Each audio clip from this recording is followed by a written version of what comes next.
Untuk elusidasi struktur, kita akan berdiskusi tentang spektrometri massa.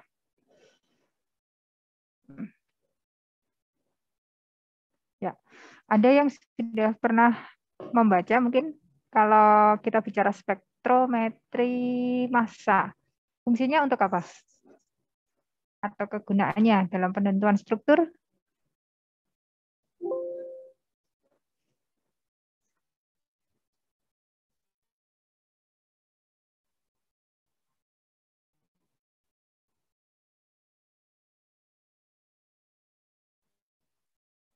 Ya, silakan siapa mencoba. Kayaknya internet saya kurang ini. Oke, MS fungsinya untuk apa, teman-teman? Silakan bisa menuliskan di chat kalau yang kesulitan. MS berfungsi untuk menentukan massa atom atau molekul. Massa atom atau molekul. Oke, hampir. Tapi kita biasa menyebutnya apa, Raihan? Massa atom, massa molekul, istilah lain yang lebih familiar.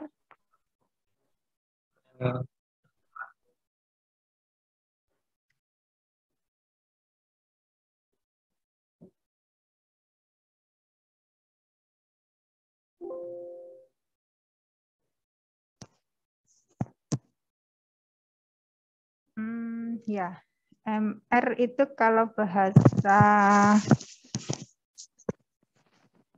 MR atau bisa MR atau AR atau kita biasa menyebutnya BM, kenal ya BM? Sama sih.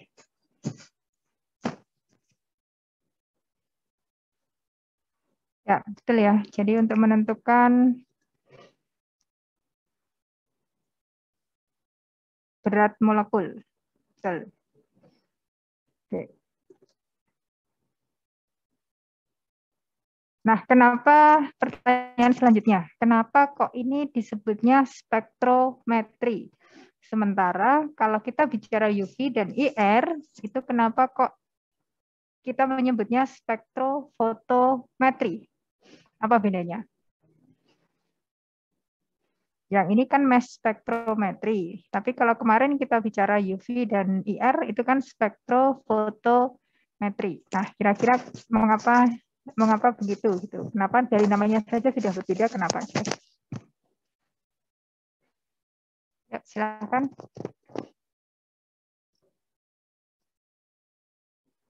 Karena kalau yang di UV dan infrared itu pakai cahaya, Bu.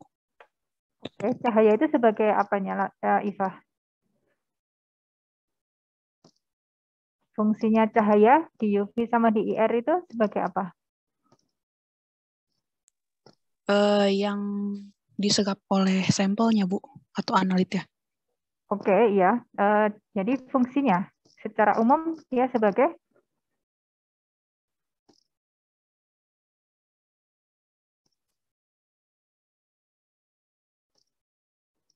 spektroskopi itu kan studi energi. Ya, betul, ya. Jadi spektroskopi itu kan mempelajari interaksi antara materi dengan energi ya.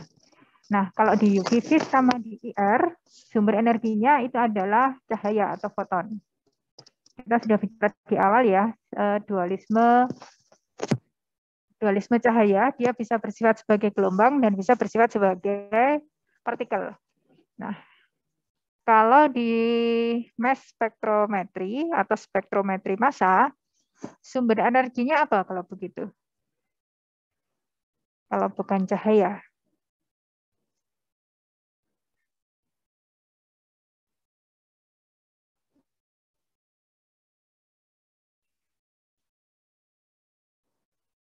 Kalau NMR kemarin sumber energinya apa? NMR yang baru lalu sumber energinya apa? Gelombang radio. Ya, betul, gelombang radio. Nah, sekarang kalau MS, berarti sumber energinya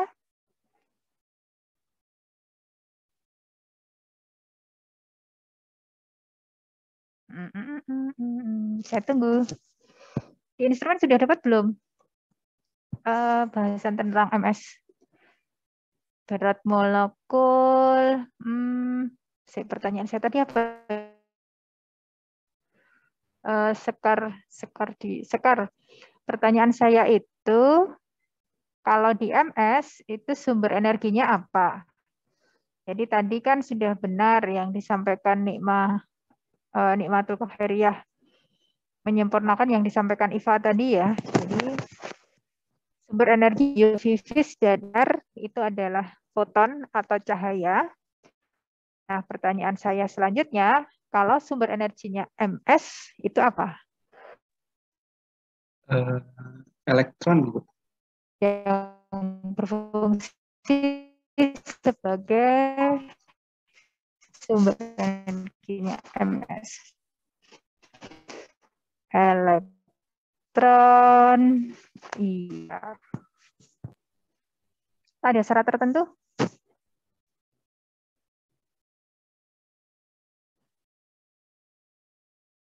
Oke, kita lihat dulu ya. Baik. Ini di instrumen sudah diajarkan belum ya? MS sudah masuk MS belum instrumennya? Belum, Bu. Belum, Bu. Masih NMR, Bu. Duluan okay. elusidasi, Bu, materinya. Oh, oke. Ya, baik. Nanti sekilas saja ya, karena akan lebih detail untuk instrumen itu, bagian-bagiannya nanti akan lebih detail itu di instrumen ya. Baik, jadi memang MS itu tujuannya adalah menentukan BM atau berat molekul secara keseluruhan ya. Nah, untuk sementara kita masih dibatasi belajar berat molekul untuk senyawa-senyawa organik yang kecil.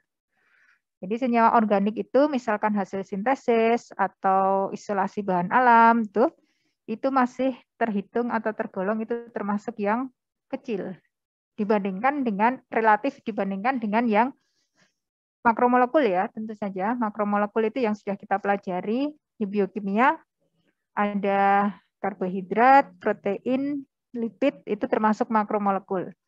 Nah, kalau yang itu kan BM-nya memang besar-besar kalau itu ya. Oke, jadi biasanya MS ini digunakan terutama untuk senyawa-senyawa organik yang BM-nya masih kecil gitu ya, kecil dalam tanda kutip. Baik, ini nanti dibaca saja karena ini cuma pendahuluan. Ini sejarahnya. Baca aja ya, gampang kok kalau cuma baca sejarah mah. Nah, oke, ini yang sebentar ada yang penting saja. Oke. Nah, nanti yang diukur adalah perbandingan ini, massa permuatan ya. Jadi data yang diperoleh di spektrum massa itu adalah massa permuatan. Lambangnya bisa M per Z, bisa M per E, boleh dua-duanya. Karena di buku-buku itu kadang dituliskan M per Z, kadang dituliskan juga M per E. Kemudian, nah ini perkembangan MS lebih lanjut ya, nanti di bawah ada bagian-bagian MS. Jadi yang sebenarnya ini sudah termasuk generasi yang cukup baru. TOF itu Time of Flight Mass Analyzer, jadi Mass Analyzer itu nanti macamnya banyak. Kemudian tahun 68 itu ada tandem MS. Tandem itu maksudnya MS itu digabung dengan instrumen lain. Jadi istilahnya tandem ya. Nah, teman-teman mungkin akan pernah mendengar ada LC-MS, ada GC-MS. GC dan LC ya. Jadi kromatografi yang tandem dengan MS. Nah, kalau yang tandem-tandem seperti ini, MS itu berfungsi sebagai detektornya.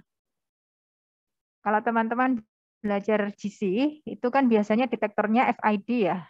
Sebagian besar yang dipelajari itu biasanya FID kalau GC. Nah, kalau GC-nya tandem dengan MS, maka detektornya adalah MS-nya. Sehingga pemisahannya dilakukan di GC. Kromatografi itu kan salah satu metode pemisahan ya. Jadi kata kuncinya adalah pemisahan. Maka pemisahan senyawa itu terjadinya di GC-nya, di kromatografinya atau di LC. Kalau LC ya berarti liquid kromatografi. Tapi intinya kromatografi itu untuk pemisahannya. Kemudian detektornya yang berfungsi sebagai detektor adalah MS-nya. Sehingga data BM, berat molekul, itu diperoleh dari MS-nya. Ya, nanti akan ada kelebihan dan kekurangan dari GC-MS dan LC-MS. Itu akan lebih jelas nanti di instrumen ya. Baik. Saya rasa teman-teman sudah familiar kalau melihat ini ya, SPO ini ya. Jadi setiap unsur, setiap senyawa itu kan punya BM masing-masing. Meskipun kalau kita bicara senyawa organik itu paling-paling itu cuma karbon, hidrogen, kemudian tambahnya NO, ada FCO, complicated gitu. Jadi yang sebenarnya yang banyak itu ya cuma CH gitu.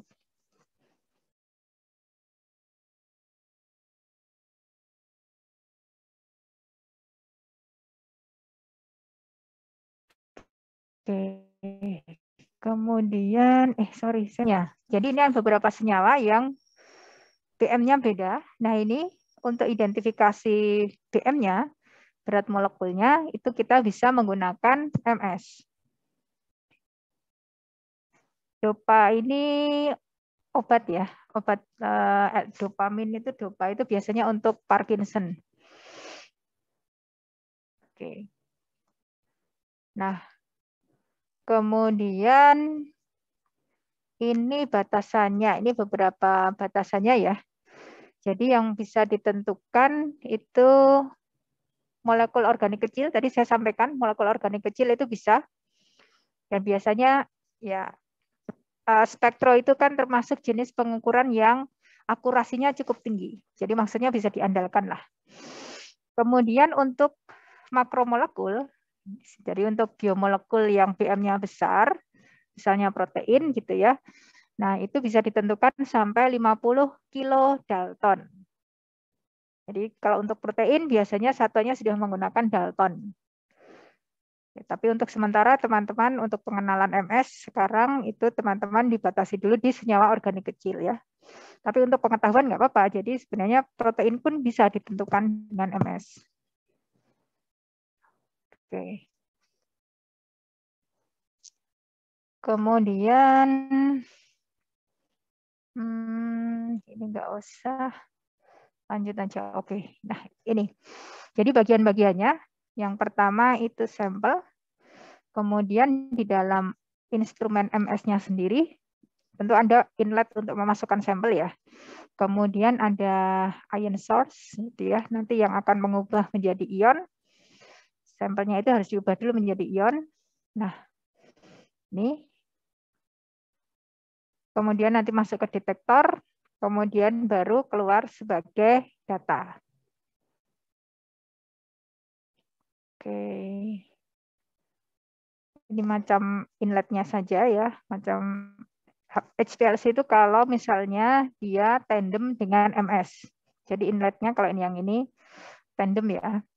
Kemudian untuk ion source-nya itu macamnya banyak sekali. Tapi untuk data MS yang akan kita diskusikan di sini itu adalah data yang berasal dari EI ya, electron impact. Nih. EI atau electron impact. Jadi salah satu sumber ionnya itu adalah electron impact. Makanya tadi dikatakan dijawab oleh Raihan sumber energinya adalah elektron. Ya, itu benar. Jadi elektron impact itu adalah elektron yang berenergi tinggi. Jadi elektron yang ditembakkan mengenai sampel gitu ya. Makanya disebutkan dengan elektron yang berenergi tinggi. Ini macamnya ya, nanti lebih detailnya nanti bisa akan lebih belajar lebih banyak nanti di instrumen. Nah, kemudian mass analyzer-nya itu juga ada macam-macam ya. Biasanya kalau untuk protein, saya cerita tentang protein saja ya. Kalau untuk protein itu biasanya ion source-nya pakai yang MALDI. Kemudian mass analyzer-nya itu pakai yang TOF ya, time of flight. Nah, kalau yang secara umum biasanya ion source yang biasa digunakan itu adalah yang quadruple ini. Biasa disebut dengan quadruple mass analyzer gitu. Oke. Nah, kemudian datanya masuk ke detektor. Nanti dari detektor kita akan memperoleh data. Oke. Ya, ini nanti baca aja. Nah, fokus kita di sini ya, teman-teman. Jadi, sumber energi yang digunakan di MS yang spektranya akan kita pelajari itu adalah elektron impact atau elektron berenergi tinggi yang ditembakkan pada suatu sampel. Oke.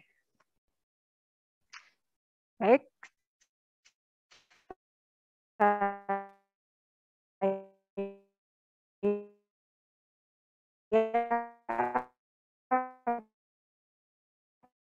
Akan lanjut ke konsep-konsep dasar dari data yang anak.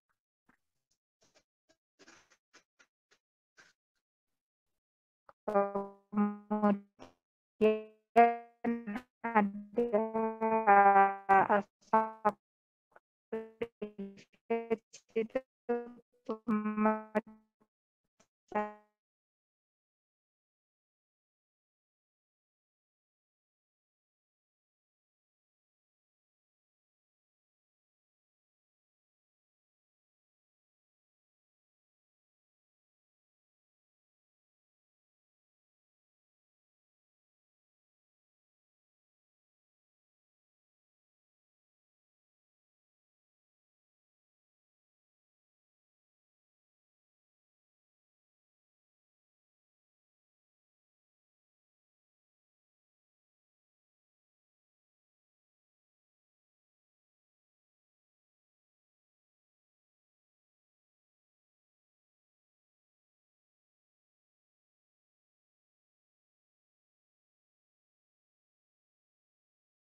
Sorry, saya terlempar. Tadi sampai mana ya? Yang masih bisa ditangkap teman-teman tadi sampai mana ya? Jangan-jangan saya ngomong sendiri. Halo?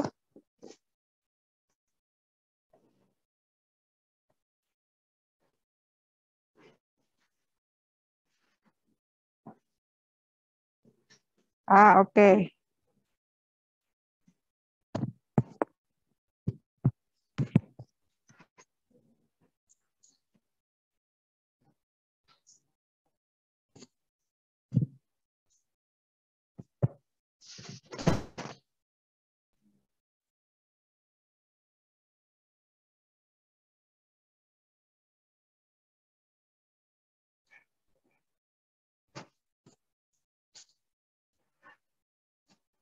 Sampai sini ya, berarti ya.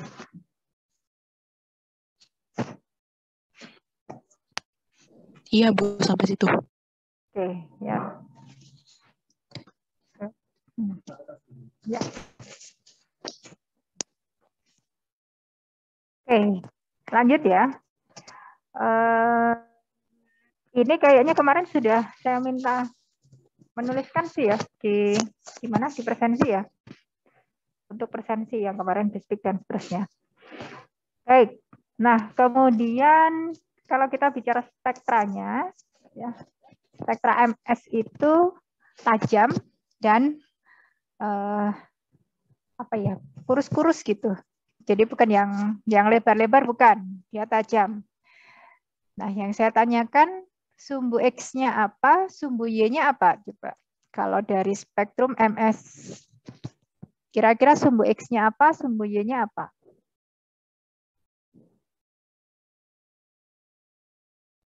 Kan harus tahu dulu sumbu X-nya itu menunjukkan apa, sumbu Y-nya menunjukkan apa.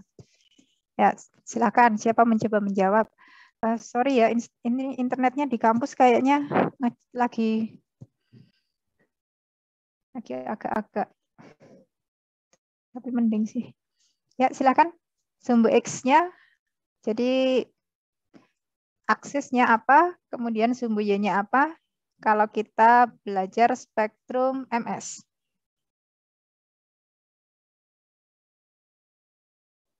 Oke, yang menjawab.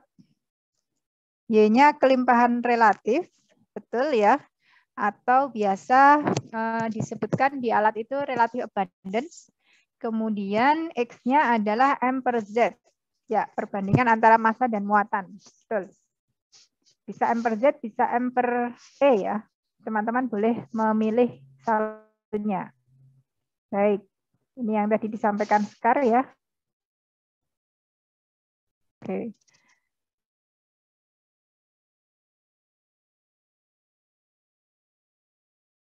Kemudian, nah ini contoh seperti ini ya, nggak pakai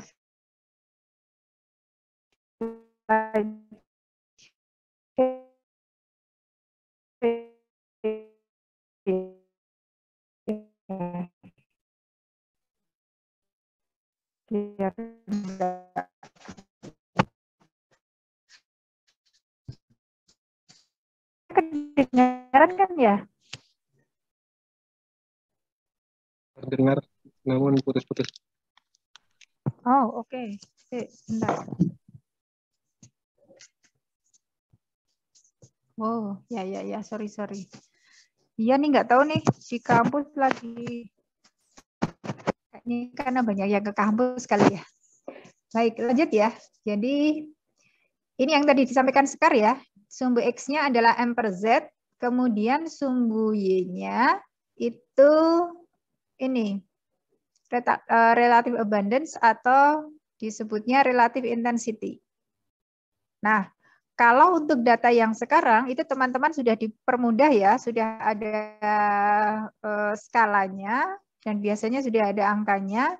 Jadi kelimpahan relatifnya itu berapa? Kalau zaman saya dulu, kemudian puncak yang tertinggi, misalnya ini kan 100 ya. Nanti kemudian yang lainnya adalah perbandingan relatif dibandingkan dengan puncak yang tertinggi ini. Nah, kalau sekarang itu sudah sangat dimudahkan dengan perkembangan teknologi ya. Jadi teman-teman beruntung itu sudah. Oke. Oke, lanjut yang baik. Sekarang kita lihat masing-masing. Jadi puncak yang tertinggi itu biasa kita sebut base peak ya. Base peak itu adalah puncak yang tertinggi. Maksudnya kelimpahannya paling tinggi. Kalau kelimpahannya paling tinggi maksudnya adalah kebolehjadian menemukan potongan atau pecahan atau fragmen pada M per Z 91. Ini kan 100% ya. Nah, berarti M per Z atau potongan, saya menyebutnya fragmen sih biasanya. Fragmen 91 ini, fragmen dengan BM 91 ini, berarti dia cukup stabil. Atau dia malah sangat stabil. Bisa dikatakan sangat stabil karena kelimpahannya itu mencapai 100. Ya, ini sebenarnya 100% sih, 100%. Sehingga untuk puncak yang tertinggi itu biasa kita menyebutnya sebagai base peak. Ya. Kemudian ada yang disebut dengan ion molekuler atau ion induk ya. Di bahasa Indonesia itu ion induk. Teman-teman boleh pakai istilah bahasa Indonesia, boleh pakai bahasa Inggris, mana yang lebih nyaman gitu ya. Saya oke dengan dua-duanya. Tapi jangan dicampur. Jadi kalau mau nyebut ion induk ya sebutkan ion induk gitu ya. Jadi, jangan induk ion, bukan, nanti beda lagi. Parent ion itu kan berarti ion induk gitu ya. Baik. Lanjut ya. Nah, kemudian ion molekuler. Ion molekuler ini biasanya menunjukkan berat molekul tersebut. Jadi BM dari suatu senyawa itu biasanya ditentukan atau ditunjukkan dari ion molekulernya. Tetapi tidak selalu ya. Jadi ada di beberapa senyawa yang dia itu sudah ada pecahan, sudah pecah dulu sebelum masuk ke ruang pengionan.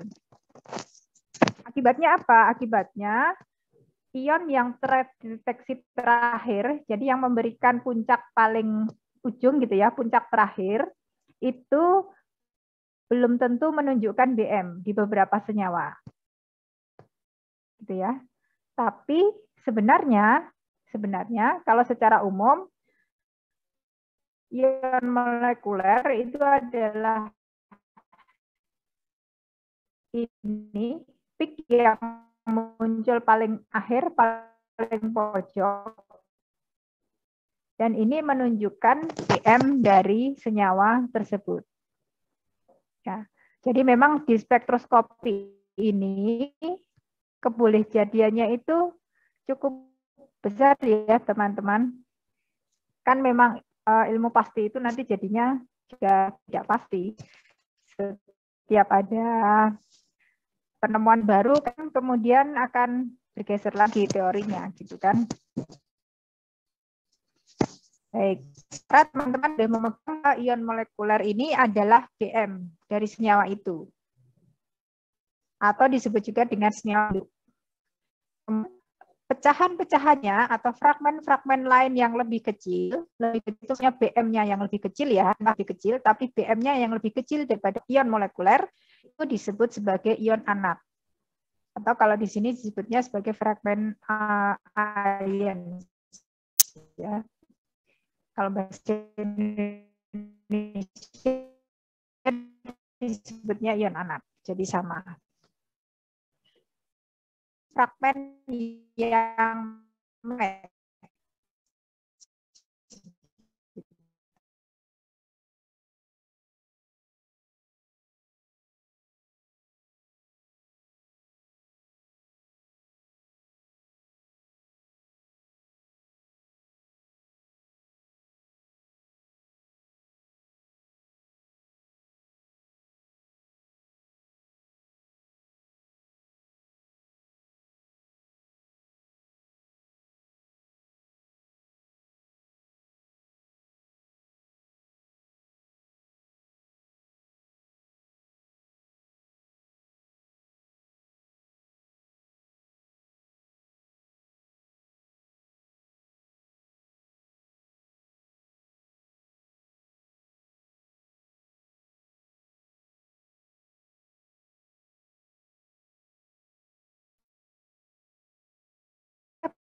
teman-teman bisa mendengar saya?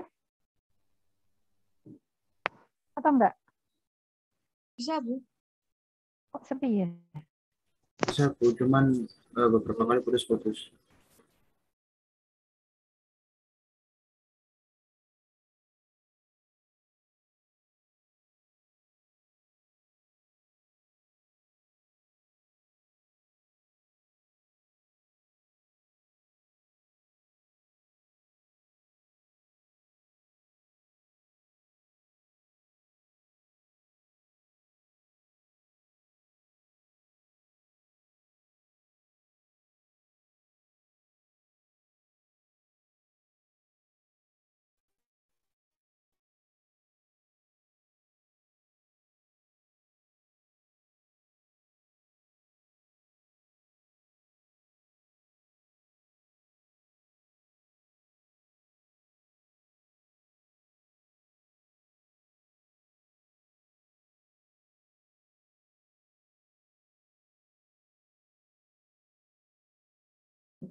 Halo, saya sudah masuk lagi. Apakah suara saya terdengar? Terdengar, Bu.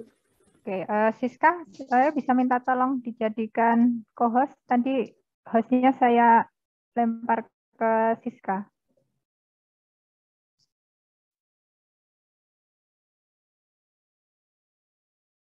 Ya, oke, makasih. Jadi terakhir yang terdengar sampai mana ya? Saya... Ion anak. Oh, oke, ion anak. Sudah bisa membedakan ya antara ion induk dan anak? Gampang sih kalau itu. Yang susah itu nanti belajar fragmentasinya memang. Oke, saya lanjut ya. Nah, nanti teman-teman, selain sebenarnya data yang dibutuhkan itu kalau di MS memang ion molekulernya ya.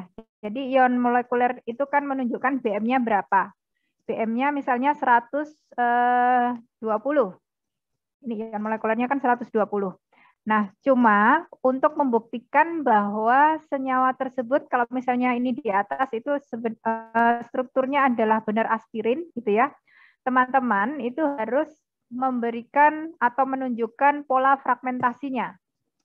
Jadi ion-ion anak ini, pecahan-pecahan fragmen atau pecahan-pecahan selanjutnya yang lebih kecil daripada ion molekuler, itu menunjukkan dari struktur ini, itu bagian mana saja yang bisa putus atau pecah. Bisa pecah atau bisa putus di bagian tertentu gitu. Nah, itu nanti yang akan membuktikan bahwa struktur yang teman-teman usulkan itu benar.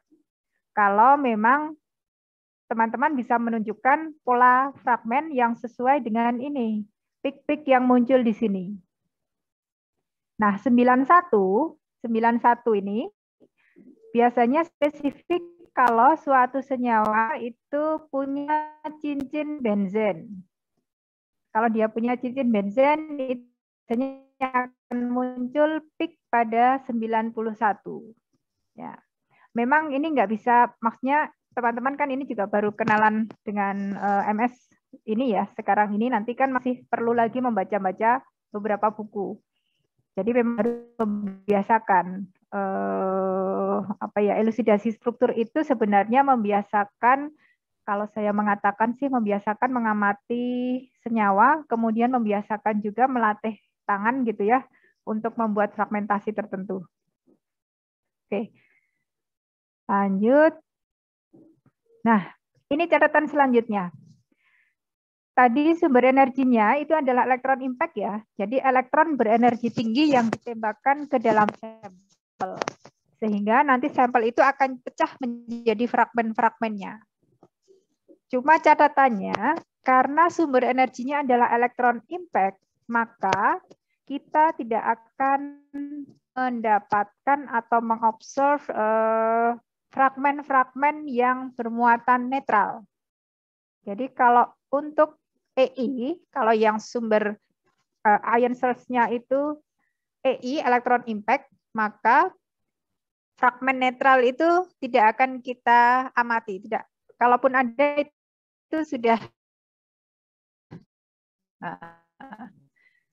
Jadi kita hanya mengamati ion ya.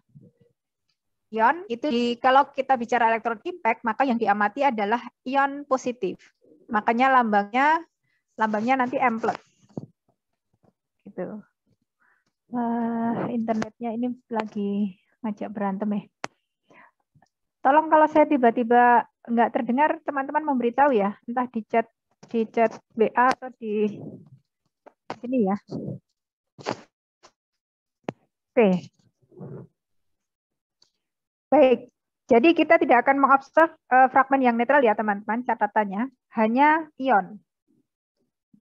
Nah, karena tadi sumber ionnya atau ion source-nya itu adalah elektron impact, maka ion yang kita amati itu adalah yang bermuatan positif.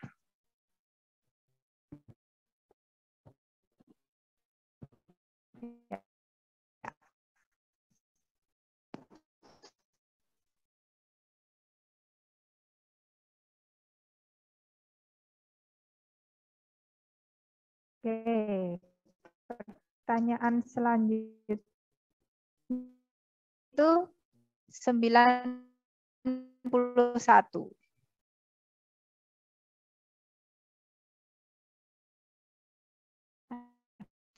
Teman-teman,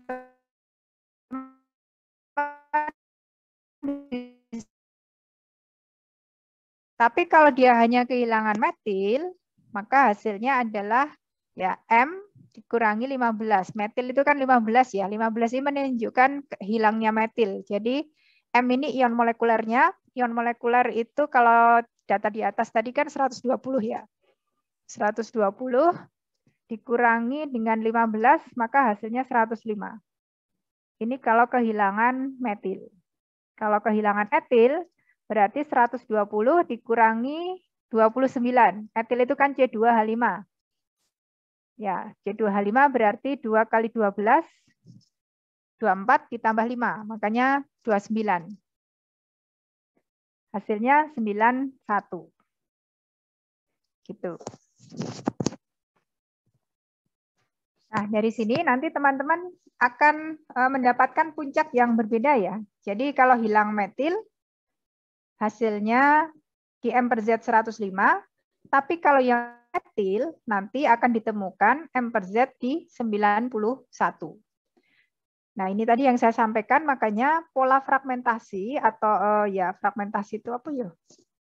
Pecahan-pecahan kecil fragmen yang seperti ini, itu yang harus teman-teman usulkan pola fragmentasinya, pola pemecahannya seperti apa. Jadi 91 itu sebenarnya pecahnya di mana sih?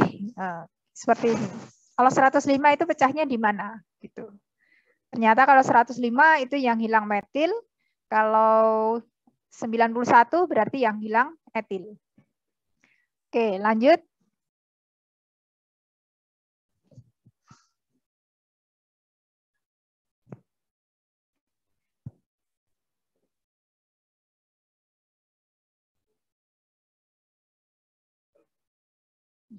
Bentar ya, ada tamu. Sorry.